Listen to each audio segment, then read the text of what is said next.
If I had a hip replacement and need a knee replacement soon too, as I walk, as exercise to strengthen my surgical hip, am I making my knee worse? And then the bad knee is the opposite leg, is bone on bone, and it hurts. Okay, so if you had a hip replacement and the knee is scheduled to be done soon, and so you're walking, you're trying to strengthen your hip, and you want to know if you're making your knee worse. The answer is probably not.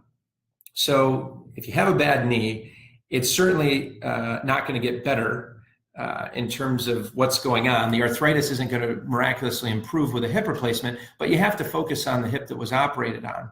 And so during the rehab process, we oftentimes hear that, other joints start to hurt.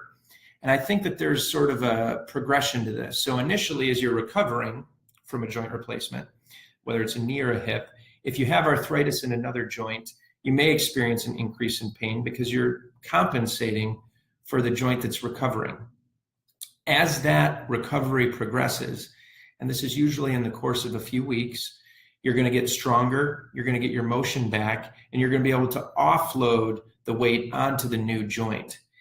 And it's going to be hopefully comfortable and you'll have good function.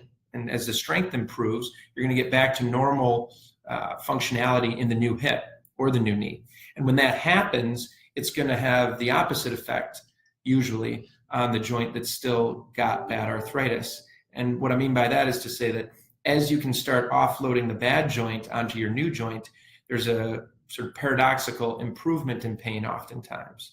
But that being said, if you're experiencing increased pain, walking and doing the exercises is not going to inherently change anything that you need to do surgically on the joint that's getting replaced second. It's fundamentally not going to change what we do. So you just need to be in tune with your body and understand what your limits are and not push yourself too hard, but push yourself enough to adequately recover from the first joint before considering the second joint.